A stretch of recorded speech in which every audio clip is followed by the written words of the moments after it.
Atlanta is standing at a crossroads, the season hanging by a thread, frustration boiling over, and Foxborough waiting with open arms. This Sunday isn't just another game. It's a test of heart, pride, and everything the Falcons claim to be. Are they still a team that fights, or are we watching another collapse in real time? Alright, Falcons fans, enough talk, it's time to get real. We can point fingers at Raheem Morris, at Zach Robinson, or even at the front office all day long. But none of that will matter when Sunday comes. Because when the ball kicks off in Foxborough, the yelling stops, and only one thing counts: how bad this team wants it. Atlanta has been through the fire this season, the highs, the heartbreaks, the frustration that makes you yell at your TV. But now, with the Patriots on deck, there's no more time for excuses. This is about pride. This is about proving that the Dirty Birds still have fight left in them. When you look at this team right now, it feels like a mystery every single week. One Sunday they look unstoppable, the next they look lost. They beat the teams no one expects them to beat, and then get destroyed by the ones they should dominate. It's maddening, and every Falcons fan feels it deep down. But here's what's crazy: even through all the chaos, this defense has quietly become the anchor of the team. The secondary? They've been locking people down. Statistically, they're one of the best in football. Second in total yards allowed, first in passing yards allowed. Those aren't just numbers, that's pride on the field. Yet there's a problem. A big one. You can't be a top defense if you're constantly gasping for air because your offense keeps going 3 and out. That's what's been killing Atlanta, not talent, but rhythm. When your defense is stuck on the field all day, you lose your edge. The numbers tell the story. The Falcons are near the bottom of the league in third down conversions. That means drives die too early, momentum fades too fast, and the defense never gets a break. You can't win like that, not in the NFL, not on the road, and definitely not in New England. So now it comes down to this: one game, one statement. Can this offense finally show life? Can they give the defense a chance to breathe and let that energy turn into something special?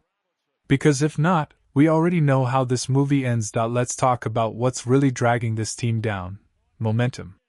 Over the last 2 games, Atlanta's offense hasn't just slowed down, it's crashed. Earlier in the season, they were middle of the pack when it came to moving the chains, not great, but not terrible either. But now, they've fallen all the way near the bottom. That's what happens when your rhythm disappears and your identity gets lost. And this week, it's not getting any easier. Because the Patriots' defense, especially their run defense, is an absolute wall. No running back has rushed for more than 50 yards against them this entire season. That's wild. You can't run through that kind of front unless you're playing near-perfect football. That's why this game might come down to Bijan Robinson. He's the spark, the lifeline, the player who turns nothing into something. Every time he touches the ball, you can feel the stadium lean in, waiting for magic. But against New England, it's going to take more than magic. It's going to take precision, patience, and a passing game that finally steps up. Because the truth is, you're not going to pound the ball down the Patriots' throat. Not against a front led by Milton Williams, who's been a monster all year long. The Patriots force teams to play one-dimensional football. They dare you to throw, and that's exactly where Michael Penix Jr. comes in. If Penix is back and ready, this is his game to take over. This is his chance to silence the critics, to push this offense back into rhythm, and to remind the league why the Falcons drafted him in the first place. The Patriots can stuff the run all they want, but if Penix starts slinging it, if Drake London gets open and the offense finds tempo, suddenly, this matchup flips. Still, it's not just about offense. Because across the field stands Drake Maye, who's been playing at an MVP level this season. He's calm, accurate, and dangerous, the kind of quarterback who can punish you for even the smallest mistake. Stopping him isn't optional. It's the only way to win. So here's the key to victory, plain and simple: let Penix attack through the air, and don't let Maye find his rhythm. That's how you beat New England. Not with fear. Not with hesitation.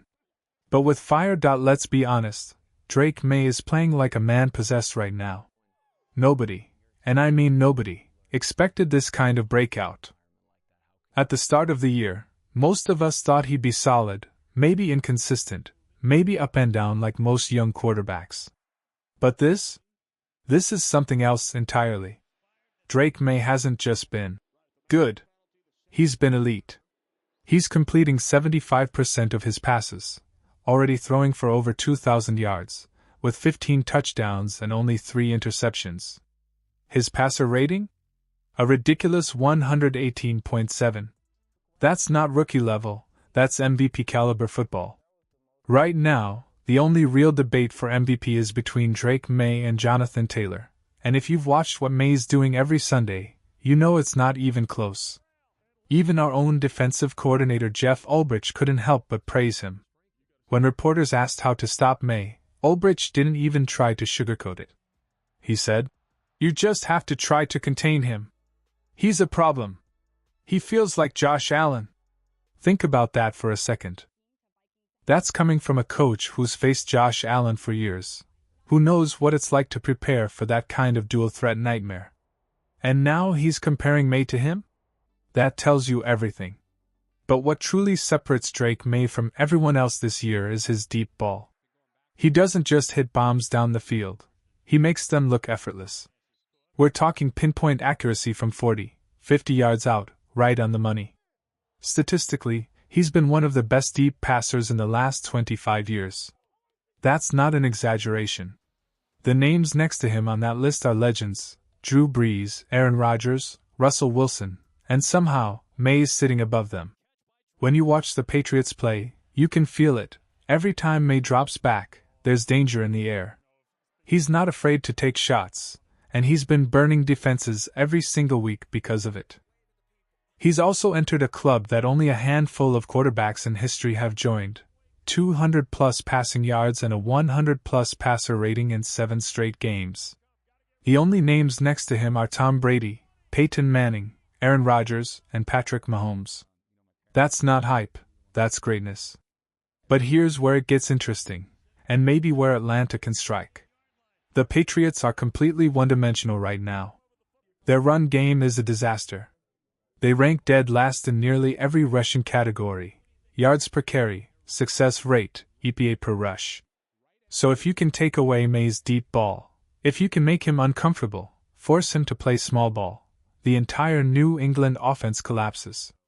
So here's the Falcons' formula for Sunday: drop 8 in coverage. Force checkdowns. Keep Maye guessing. Don't let him unleash those deep passes, and don't give him the rhythm he feeds on. Because if you take away Drake Maye's rhythm, you take away the entire Patriots' soul. Alright, let's talk about how to stop Drake Maye. You don't shut him down. That's nearly impossible right now. But you can contain him, the same way defenses have learned to frustrate Josh Allen. It's not about blitzing like crazy or throwing everything at him. It's about patience, discipline, and smart coverage. If you rush too many defenders, Maye will pick you apart with his arm. If you sit back too far, he'll take those easy 10-yard gains and march down the field. The key? Keep him uncomfortable, rush 3 or 4, drop 7 or 8 in coverage, and force him to make tough, tight throws. And here's the big thing: even the Patriots know their offense isn't balanced. Reports are already flying that they're desperate for help at running back. Reliable insiders are saying New England could trade for a new back before the deadline, because right now, their ground game just isn't working. To make things even more complicated for them, Ramondre Stevenson might not play this week. That leaves Travion Henderson, a rookie with speed and energy but not much experience, as the lead back. And for some reason, Coach Vrabel hasn't trusted him with big reps yet. Maybe it's his pass protection, maybe it's just rookie nerves. Nobody really knows. So what does that mean for Atlanta? It means you don't load the box. If you sell out to stop the run, Maye will torch you through the air. Instead, the Falcons need to play smart coverage, force Maye to throw underneath, and wait for him to make a mistake. The defense doesn't need to be perfect, they just need to contain him long enough to give the offense a chance. But let's be real, that offense has to wake up. In the last 2 games, the Falcons have scored just 20 total points. That's not enough to beat a Patriots team that's heating up. It's been tough watching this offense stall, especially when the defense is fighting so hard. If the Falcons can find a rhythm, they can hang in this one. But right now, it's hard to be confident. My gut says the Patriots take this one 28-17. I hope I'm wrong. I want to be wrong, because nothing would be sweeter than watching Atlanta silence the critics and knock off a strong team like New England. Still, this matchup feels like one of those moments where the Falcons have to prove who they really are. Can they fight through injuries, frustration, and pressure, and show the world that they're not done yet? That's the story waiting to unfold this Sunday.